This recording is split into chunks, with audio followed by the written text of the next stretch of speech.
Hello YouTube and welcome back to another video. Today I've got a game for you on the proud, the mighty, the HMS Hood. So we got a ship with quite a few bundles of tricks here, and let's just go over the build here quickly. We're running aiming systems mod 1, steering gears, pretty standard builds. Here I'm not going to take the target acquisition systems. I'm really hoping they bring concealment to all battleships, which is when that comes in, I'm throwing concealments on Hood, because the concealment is nice and you'll always want it. We'll go over some stats here.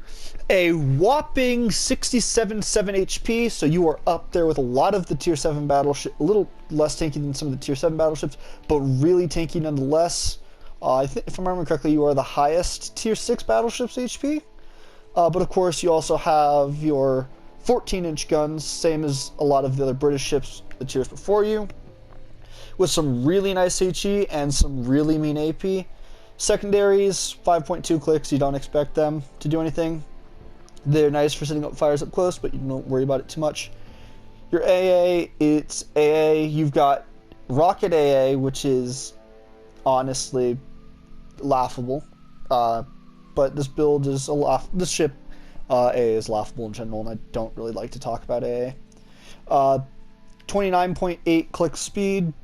You're iffy. You're supposed to be kind of quick, and you hold up to that, but there's still ships that'll outrun you. A massive ass turning circle at 910 meters. You're a long ship. You're a battle cruiser. Don't expect it. And some really nice rudder shift. Actually, you beat out some of the some tier 6 cruisers with your rudder shift.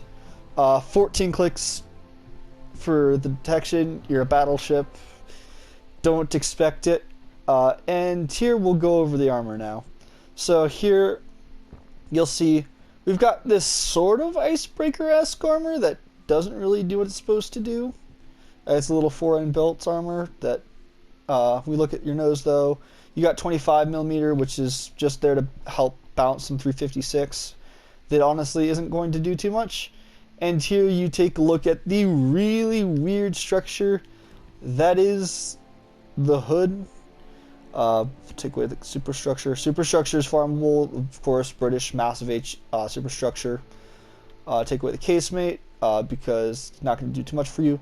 And here is where your weird armor scheme gets in. So as you see here, you've got quite a little bit of bulge up at the front here, and there's two little spaces in there at the citadel that are 13mm right at the front on the front turrets, and there's none on the back, luckily. But you will eat citadels through that, quite commonly actually. It's kind of irritating. The armor here is nice. You don't want to get in too close, and you don't want to sit too far because plunging fire is a real problem for the hood. And of course, so is brawling. So you kind of want to keep your stern in and kite because you don't have that issue, and you've got a really nice 152mm plate right here at the back, and also the work that bounced 356. Your torpedo protection, same as always. Don't expect to do too much. And note, you are a waterline citadel, well, slightly above waterline actually with the top of the citadel, but we'll ignore it because plunging fire is always the issue, and so is being broadside. So what do I recommend with this ship? That we kite. With that, we'll go over the commander build. I'm using the Ozerlane hood because it's, even though it's a suboptimal commander, I do have quite a liking for the trying to match ships and their commanders, so I'm using hood in this case because that's when she came out. Of course, flammable cannoneer, gyrating Gilbrits, marksman, master mechanic, and running with scissors. We're running Andrew Cunningham as the inspiration. Your second inspiration, either take Charles Madden, if you have them, Ozerlane Queen Elizabeth or Ozerlane Nelson. And if you really want something nice, if you have him, you want to run Hyde. And if you don't have any other options besides that, you just throw on our good old-fashioned friends, William Sims for the HP per tier to give you a little bit more tankiness. With that, let's just get right into battle. So we'll take note here, we've got a tier 6, tier 7 match on the Sea of Fortune. We are going to work to try to push the sea flank, but Hood notably has some weaker armor, so we're going to do something called kiting, which is putting the rear of our ship to the enemy and using our guns at the reverse turret angle, which is using the distant angles until we get into a better position that's more favorable, and then we'll start to adjust to go in. But here we're turning out already because I have a bad feeling about this. We've only got 3 ships on this flank, a cruiser, a battleship, and whatever else is coming with us. It's another battleship. But that's not going to be a lot to work on this flank, especially for what we are looking at. Again, tier 6 and tier 7 game. A lot of tier 7 battleships, and while I do have a lot of HP, that HP pool doesn't mean a lot if you don't know how to use it properly. You'll see here, we start to look into going to sea because it looks clear. I see a Suzia, I'm like, okay, something I can fight. We go take a shot, and then we'll just take a bite out of the Suzy here, because shell dispersion gives us 1 citadel out of 8 shots, which kind of sucks, but let's let British dispersion be British dispersion here. And I see a Bismarck and a Vladivostok and a Tago, and I'm like, okay, time to get the hell out of Dodge. So we start the process of swinging this entire fat-ass ship outwards as we drop a salvo on the Bismarck. And the key trick with kiting here is there's 2 factors. One, making sure you can use your armor properly. And 2, trying to draw the enemy fire. And you'll see here, because we got a cruiser that just got blipped by the Vladivostok, that's going to be kind of hard.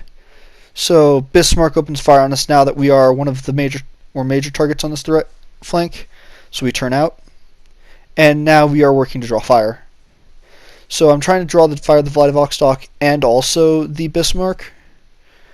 And you'll see here our Bismarck on this flank. It's the Suzia, so it's a Bismarck and me on this flank against a Vladivostok and a Bismarck.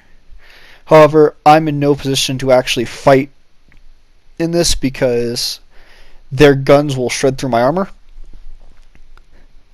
So just sticking at range and using the guns here is kind of a benefit for me.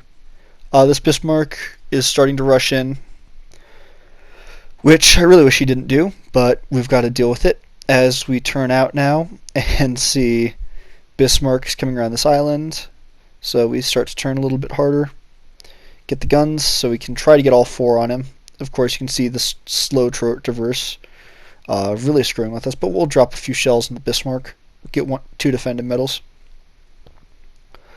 We're going to reset that cap, but we aren't going to keep it reset. I'm going to take a shot at the Satago, see if I can get rid of him. Not with that salvo, no. We're going to take a shot at the Bismarck. Yeah, there's the overpen on the Tago. Take another shot at the Bismarck. Bismarck is going to fall just short. And there goes our Bismarck that pushed the Vladivostok. However, I'm going to take another shot at the Satago. Or am I going to take the shot at the Bismarck? Bismarck's better target here. We're going to take a shot at the Bismarck and the Vladivostok, keeping our armor angled away. So we're just giving them obviously bad angles to shoot at, which will help us bounce some, and just helps with keeping them at range and working dispersion. Here you see Bismarck secondaries trying to rain down on me, so obviously I'm going to try to deal with both of them. There's a Magi in the back there now too. Oh, this is going to be fun. I got to hold this flank on my own now. Looks like some of my team is coming to support me here, though. So hopefully we can take this flank a little bit better. The Otago is pushing into the Charlie Cap. And here, now, I'm still trying to draw the enemy team's attention. Still keeping myself angled away. So I'm just going to try to be pestering them from range. I know I seem really passive here, but this is about as aggressive as you can be on a hood until you take out major threats that have better armor and better guns than you. So, like, this is about all we can do. I see this Otago, and I'm like, I can probably drop a salvo on this and be fine. So I'm going to drop a salvo, a little bit of lead to it. Can I get a little bit more lead? Do I need some more or no? Probably not. I should have probably taken a little bit more lead, but we lose the Suzia to the Vladivostok. We hit the Vlad for a little bit, but it's not too much. Bismarck firing at us, and there goes a huge citadel. As I was talking about that armor being kind of crappy at every possible, doing everything it needs to do. But we're still doing pretty decent with the kiting. You give too much broadside, you're going to eat shit. You give too much stern, you're going to eat shit. So yeah, you've got to be really cautious about how your armor angling. And now I turn in because Bismarck just took our Lenin, and there's not a lot we can do. So we're just going to push in here. And you'll see by turning in, I'm also, since I'm near the edge of the map, I'm actually using it the best I can. There's the Otago gone, as Vladdy turns in to try to work against us. Bismarck is pushing away, it looks like. From right. No, Bismarck's dead. Okay, so it's just me and the Vladdy on this point, which gives me a little bit more confidence to work in. And the Richelieu gets the Vladdy from me. Oh, there's the Bismarck. Okay, he's turned back in now. I think he went and was working, doing something else. We got the Amagi on the outside. See if I can drop a decent salvo on her. No, we get back into Bismarck secondaries.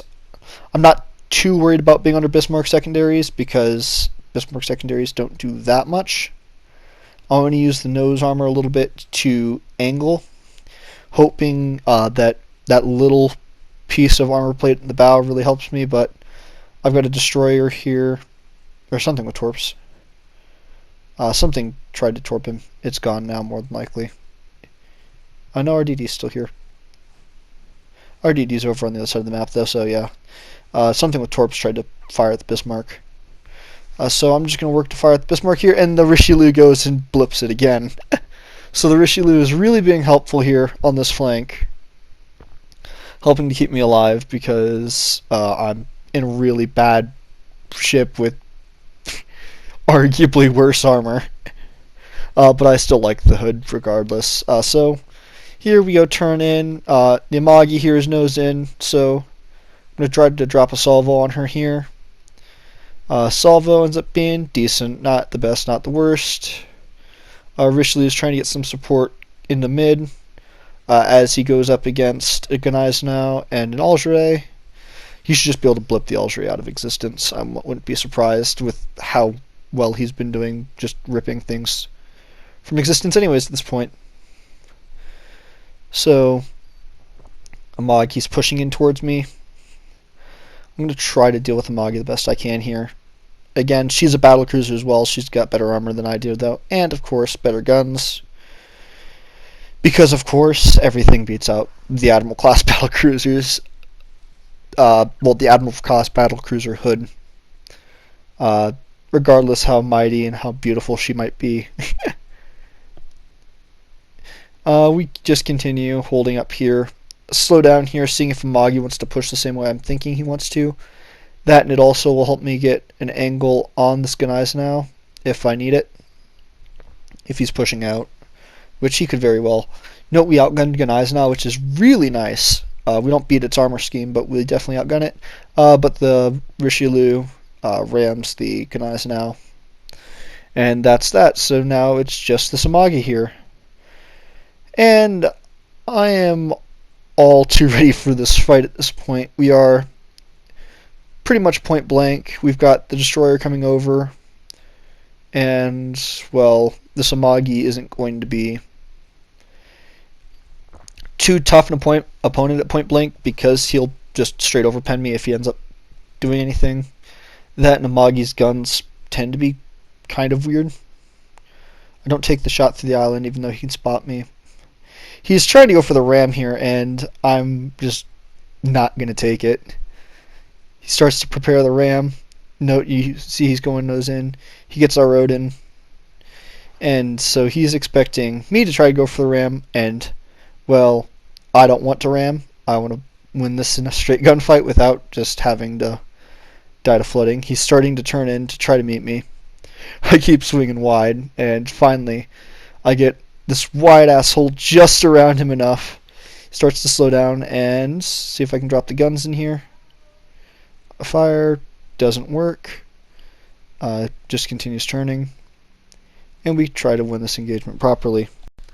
And of course, the guns are being as they always do, and we're traveling slow. I get 2 bounces at point blank on the rear. Okay, whatever. Try to get the other guns into action. You'll see here when he tries to fire, completely whiffs there, and then his next salvo just goes completely through me at this point blank range. Again, 2 bounces. Okay. Honestly, these guns are kind of annoying. I'm going to try to push around this island, see if I can get a little bit of safety. I'm also going to use the island in front of me to beach myself, so I can try to use these. I think it's the front turrets that are reloading, fully loaded. We'll see if I take a shot here. Take a shot. No, it's the rear turrets. Okay, we'll get the front ones loaded now, and fire. And we get an okay salvo, 3 or 4 shells. Start to reverse a little bit. You'll see the torpedoes from the destroyer finally making his entrance here, and, well, so we reverse more. Smoggy takes 1 torp, 2 torps, and we finish the deal with the rear guns, and boop. So overall, not a bad game. 122,000 damage, 2 frags, and a dreadnought. I was hoping to get the high cal, but just didn't end up happening there. I thought we might have been there. But that's all I got time for today. Don't forget to like, comment, subscribe for more content, and join us down in the Discord below. I'll see you in the next video. Bye now.